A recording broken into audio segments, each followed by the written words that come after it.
something not as sharp, and sure enough. High fly ball into center field. This one is back at the wall. It is gone. A new rookie single-season home run king as Pete Alonso moves past Aaron Judge and stands alone with 53 home runs in his rookie season.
Dallas Keuchel, thanks so much for joining us. Thanks for having me, guys. 53 home runs for Pete Alonso, Major League rookie record. And what a moment in New York tonight.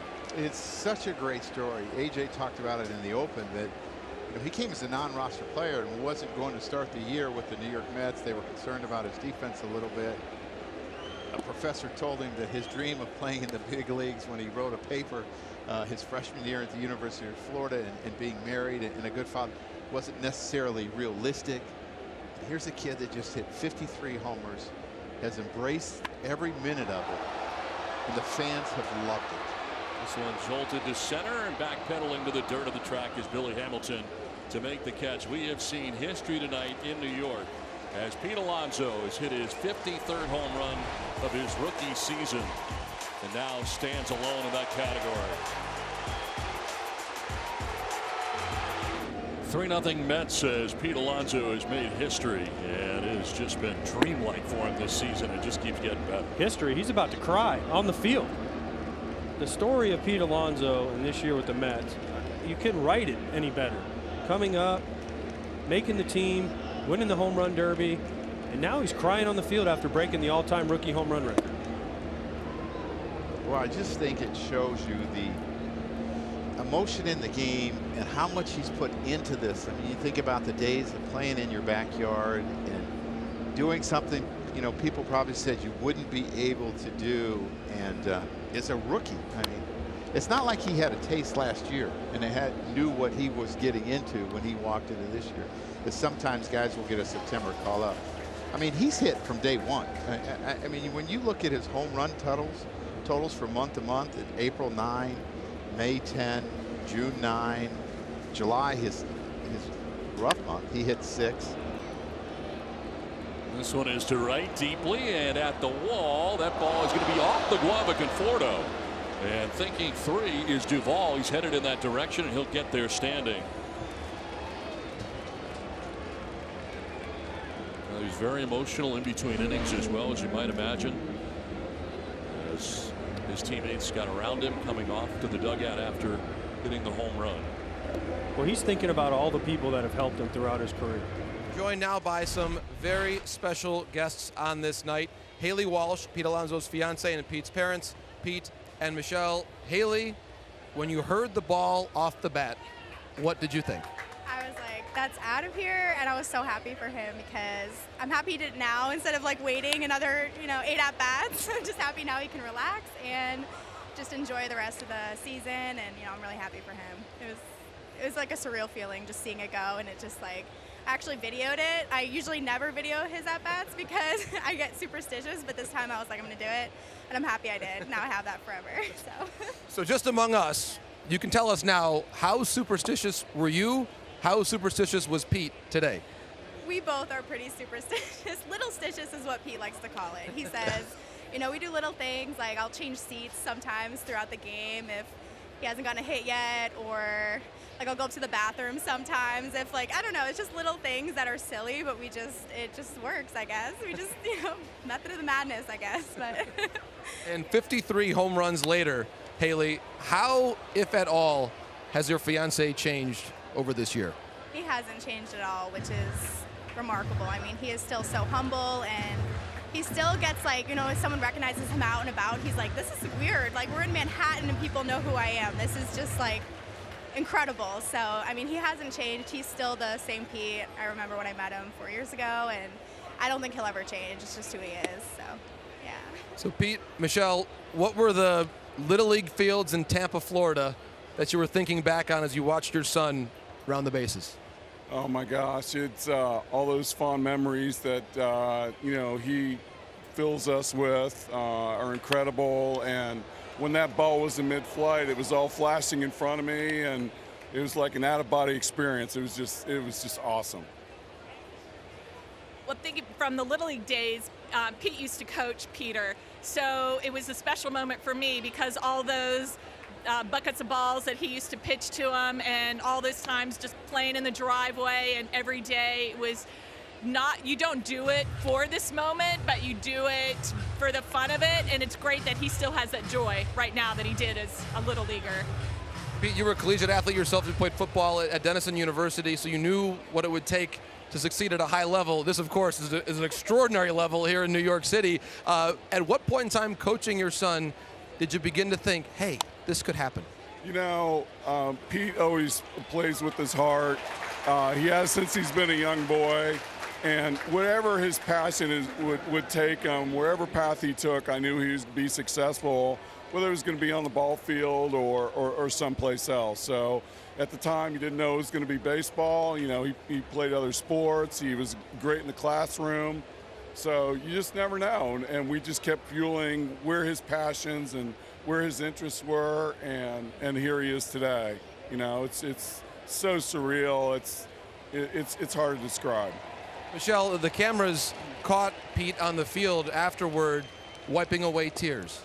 Is your son usually that emotional?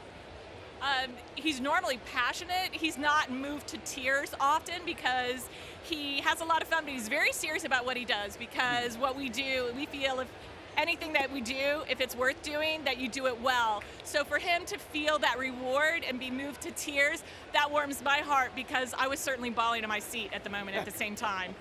It was a family cry fest. Yes, it was. Well, and you mentioned to me some of your superstitions. Can you share that with everyone before this game today? Oh, yes. I can't go to a game without my dad. He used to tell Peter, no matter what, after every game, keep on swinging. So I have a locket with my dad's ashes in it, and whenever Peter's up at bat, I hold this locket tight, and I pray, and I talk to my dad, and whenever Peter gets a big hit, I hear my dad's laughter in my head, just like all the days when he was sitting next to me in the Little League fields.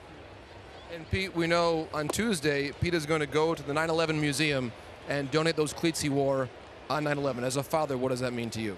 That means the world. I mean, how Peter is, giving his heart to the people around him, is a great reward as a parent. And actually, it means more. It's more about his fabric and who he is than any home runs that he hits. It really is. The game is awesome. It's a great platform, but what he does off the field, I'm the most proud of as a parent, as a dad. And having grown up in Lancaster, Ohio, you come now to New York. Your son is the talk of the town. A little more than 100 years after your father immigrated here from Spain. What does that mean to you? It's just unbelievable, the full circle that has happened with my parents actually in Queens, and for Peter to end up here and doing what he's doing, you can't even write a script for that. It's unbelievable. Pete, congratulations.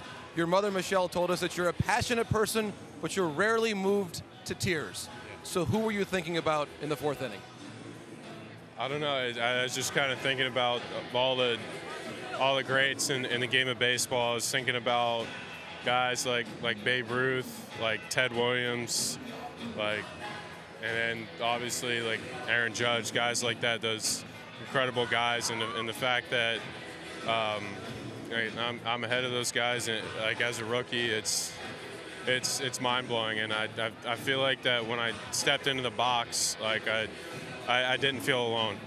That's the only way to explain it. It's like it was I don't even know how to describe it. It was surreal. It was almost an out-of-body experience. I feel like I wasn't the one swinging the bat. I feel like it just happened, and unbelievable moment.